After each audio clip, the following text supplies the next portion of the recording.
My name is Edith Carter, and I'm 77 years old. I wasn't expecting a grand celebration or a red carpet.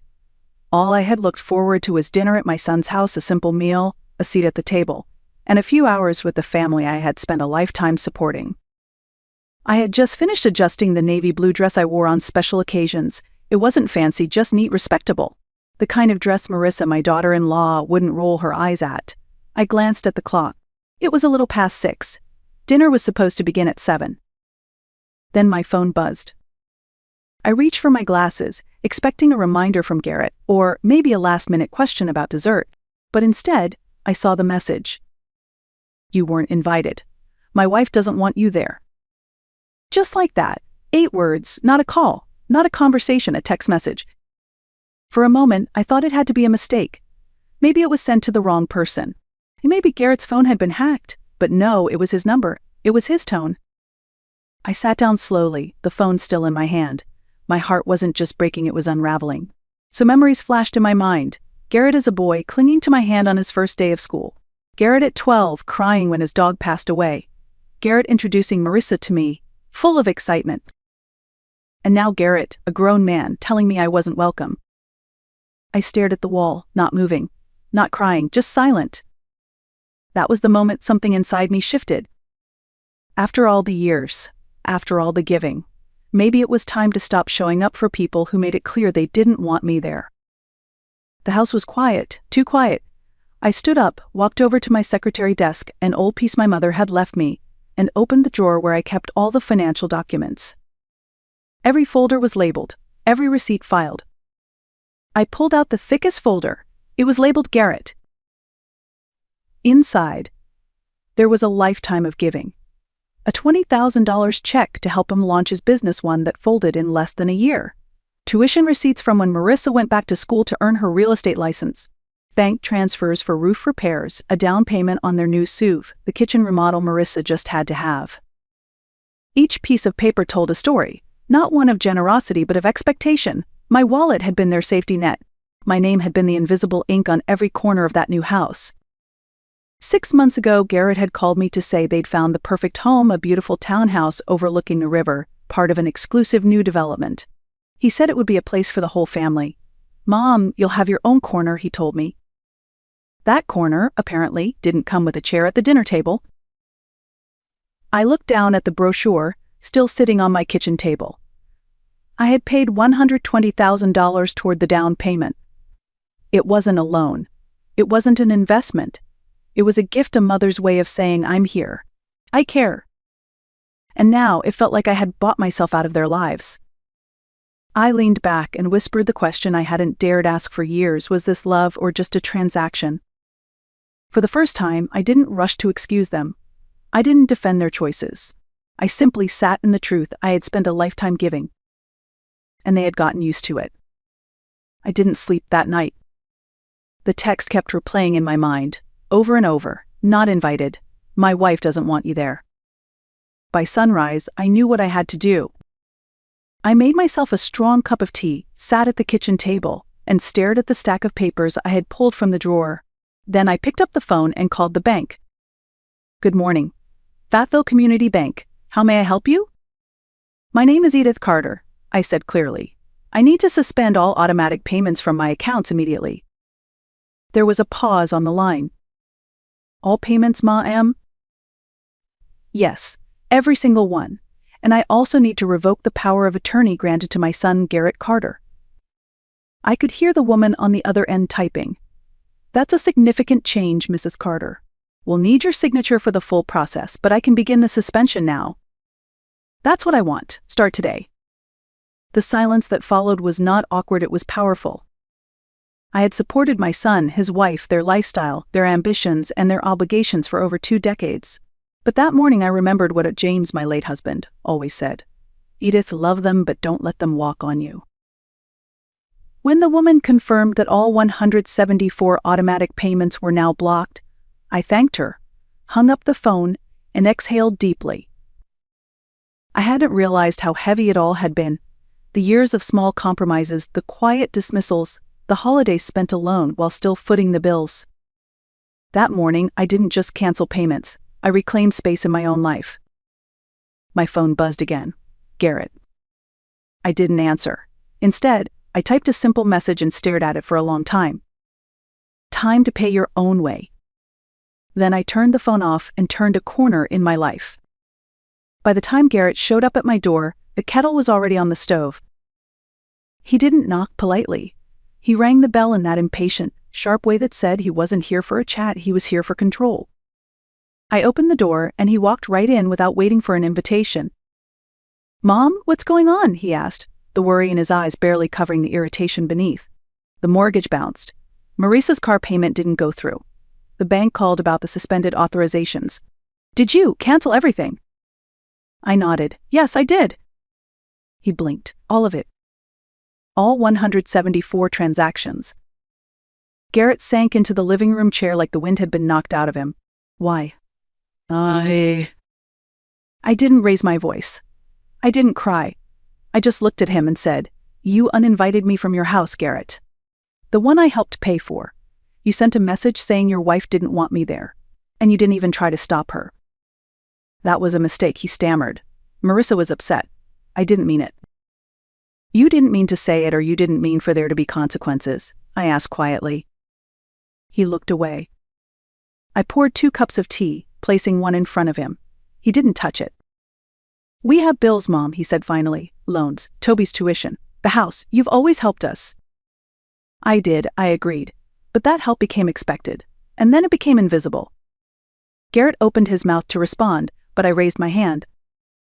"Tell me one thing you've done for me, Garrett," I asked, my voice soft but steady. "One thing you did not because you had to, but because you wanted to. One thing that didn't involve you needing something from me." He sat in silence. And in that silence, I found my answer. 2 days later, it was Toby who showed up. He looked disheveled, wrinkled shirt, dark circles under his eyes, and that nervous energy of someone who had never truly faced consequences. I let him in without saying much. He dropped onto the couch and rubbed his hands together. "Grandma, I need help," he began. "My credit card's been frozen. I can't pay my rent. My car's overdue. I'm in trouble." I sat across from him, calm and composed. "How much do you owe?" He hesitated. "About 7,000. "What did you spend it on?" He shrugged, avoiding my eyes. "Some stuff, a new phone, a trip with friends, a few parties." I nodded slowly. "You've been working for 2 years now, right? At the insurance company?" "Yeah." "So why haven't you learned to manage your money?" He looked like a child being scolded, not a 23-year-old man. "I guess I always thought I could ask Mom and Dad. Or you." "That's the problem," I said. "You've all gotten used to thinking I'd always be here to fix things. But I'm not your backup plan, Toby. I'm not your bank." He leaned forward, desperation creeping in. "Grandma, please. Just this once. I swear I'll pay you back." "No," I said firmly. "But I will offer you something else." He looked confused. "Like what?" "My lawyer, Mr. Whitaker, is looking for a part-time assistant. Feeling, answering phones. It won't solve everything, but it's honest work." Toby blinked. "You do that for me." "I love you," I said, "but I'm done enabling you. My love is no longer measured in money." He sat quietly, unsure of what to say. For the first time, I didn't give in. And for the first time, he heard the word no, out of anger, but out of love. Real love doesn't always feel comfortable. Sometimes it sounds a lot like a boundary. That evening, as the sun dipped behind the trees, Rebecca showed up with a bag of groceries and a soft knock on the door. She didn't come for money. She didn't come to plead on anyone's behalf. She just came to check on me. "Grandma," she said as I let her in, "I saw Dad earlier. He looked lost. Mom's furious. Toby's sulking. The house is chaos." I didn't respond right away. We unpacked the groceries together. She chopped vegetables while I boiled pasta. After a while, she asked quietly, "Are you okay?" I looked at her, truly looked at her. Rebecca had always been different, quieter, more thoughtful. She never asked for much. She called on my birthday. She visited without a reason. She hugged me just a little longer. "I'm okay," I said. "For the first time in a very long time, I think I'm actually okay." She smiled. "Good, because I think you're doing the right thing." I raised an eyebrow. "You do?" She nodded. "I've seen how they use you, especially Mom. She's always dressed in the best, drives the best, dines at the best, and somehow it's always you footing the bill." It startled me to hear those words from someone so young. But she wasn't just a child anymore. She was a woman, and she saw clearly. "You've taken care of everyone for so long," Rebecca added. "It's time someone took care of you." We sat down for dinner, just the two of us. No tension, no manipulation, just a simple meal and honest conversation. Before she left, she hugged me tight. "I'll always be here for you, Grandma, not for your money. For you." I kissed her cheek. That's all I ever wanted. In a house that had echoed with demands and expectations, Rebecca's presence was the one thing that felt real. It reminded me what family should feel like: safe, sincere, and free. The next day, Garrett called again. "Mom, we need to talk, as a family." His voice was tight, rehearsed. I could hear Marissa in the background. "Tomorrow at 2, I said. "My house. No surprises." But of course there were surprises. At exactly 2:00, Garrett showed up first. He looked exhausted, shirt wrinkled, eyes puffy. "Mom," he said, "I wanted to talk to you before everyone else arrived." "Everyone else?" He hesitated. "Marissa, she invited a few people, her parents, her sister. They're concerned." I stepped to the window and froze. 3 cars had just pulled into my driveway. Out stepped Marissa in full glamour, followed by her parents, siblings, even a couple of their friends. I turned back to Garrett. "You brought an audience?" "She thinks he started," but I held up my hand. When the doorbell rang, I opened it slowly. Marissa stood there, flanked by her delegation. "Good afternoon, Edith," she said loudly, projecting her voice. "We're here to discuss this situation as a family." "This is my home," I said quietly. "Not a courtroom, not a boardroom, just my home. And I didn't invite any of them." Marissa blinked, clearly not expecting pushback. "You, Garrett, Toby, and Rebecca may come in. The rest can wait outside or leave." Marissa's smile faltered. She turned to her family. "Please wait in the cars. We won't be long." Reluctantly, they retreated. Once inside, I faced my son, my daughter-in-law, and my 2 grandchildren. "So," I said calmly, "who wants to tell me what this circus is really about?" Marissa launched into a speech. "Your financial decision affects all of us. My parents' retirement plans, Garrett's brother's situation, even Toby's future." I listened, arms crossed, and said nothing. When she finally paused for breath, I looked at her and asked, "And when did I become responsible for all of that?" No one answered. Because deep down they all knew the truth. They hadn't come to fix a relationship. They had come to salvage their lifestyle. The room was heavy with silence after my question. Garrett finally spoke, voice low. "Mom, we've come to rely on your help. You've always been there. We just didn't think you'd ever stop." I nodded. "Exactly. You didn't think, you just took." I turned to Toby. "How many times have you visited me just because you wanted to? Not because you needed money." He shifted in his seat. "And Marissa," I said, facing her, "tell me one single thing you've done for me without expectation." She opened her mouth, then closed it again. "You see," I continued, "what hurts isn't just the money. It's the erasure. The way I disappeared from your hearts the moment I stopped paying." Marissa's mask slipped. Her voice hardened. "This is manipulation. You're trying to guilt us." "No," I said. "I'm telling you the truth. For once." She stood abruptly. "You'll regret this. When you're alone, when no one's there, you'll regret pushing us away." I didn't flinch. "Family isn't just a word we use when we want something," I said softly. "It's a choice we make every day with our actions, not our invoices." Garrett looked up, eyes glassy. "What do you want us to do, Mom? Apologize? Beg?" "No," I said. "I want you to grow up. I want you to stop confusing love with dependence. And I want you to leave." The words were calm, but they landed like thunder. Toby stood without protest. Marissa muttered something under her breath as she stormed out. Garrett lingered, unsure.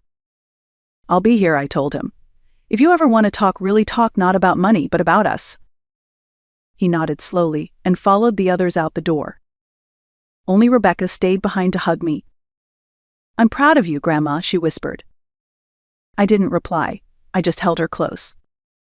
Because for the first time in a long time, I had nothing to prove and nothing to give but the truth. 6 months passed. And for the first time in decades, I wasn't anyone's emergency contact, anyone's financial plan, anyone's silent sponsor. I was just Edith. I spent mornings on the porch, sipping coffee and reading books I'd long set aside. I took walks through the park where James and I used to stroll. I even signed up for an art class at the community center, something I'd always wanted but never dared prioritize. Rebecca visited often. She never asked for anything. She just came to talk, to laugh, to share her world with me. She was my only connection to the family now, and that was enough. As for Garrett and Marissa, the calls dwindled. After a few more attempts, some apologetic, some demanding they stopped altogether. I heard from Rebecca that they sold the house and moved to a smaller apartment. Marissa took on extra work. Garrett finally learned how to manage a budget. Toby, to my surprise, took the job with Mr. Whitaker. I ran into him once at the grocery store. He looked tired, but different, less entitled, more grounded. We exchanged a quiet hello. That was enough. And me? I went to Italy. It was James' dream, one we'd postponed too long. But Rebecca insisted I go. Do it for you, Grandma, she said. For once, just for you. So I did. Now I sit on a terrace in Tuscany, watching the sunset over rolling vineyards. Laureen, my oldest friend, laughs beside me as she scribbles notes in her travel journal. You look lighter, she says. I am, I reply. Because I finally laid down the weight of other people's expectations. And in doing so, I found the only thing I ever truly wanted. Peace. Not just the absence of noise, but the presence of self. The quiet strength of someone who no longer needs to be needed to feel whole. That evening, as twilight painted the Tuscan sky in gold and violet, my phone buzzed. Garrett's name lit up the screen. 6 months ago, I would have answered before the second ring, eager, hopeful, already rehearsing ways to fix whatever was wrong. But now I simply looked at the screen and let it fade to black. I didn't need to hear another promise. I didn't need to be pulled back into a cycle I'd finally stepped out of. Instead, I picked up my wine glass, raised it to the horizon, and whispered, to me. The version of me that had always come last. The version that stayed silent at dinner tables where I was unwelcome, who smiled through birthdays alone, who paid bills with shaking hands and called it love. She was gone now. In her place stood a woman who had learned that freedom doesn't come from letting go of people, it comes from letting go of permission. I don't owe anyone an explanation for choosing peace. I don't owe anyone my savings, my time, or my seat at a table I was never really welcome to. What I do owe at this stage in life is honesty with myself. Rebecca texted later that night, a photo of her new apartment and a simple message, Grandma, I can't wait for you to visit. I made you a room just yours, always. And with that, I smiled, because sometimes the legacy we leave behind isn't the money we gave or the house we built. It's the truth we finally spoke. And the boundary we were brave enough to draw. If this story spoke to your heart, share it. Because someone out there needs to hear, it's never too late to take your power back. And you're never too old to begin again.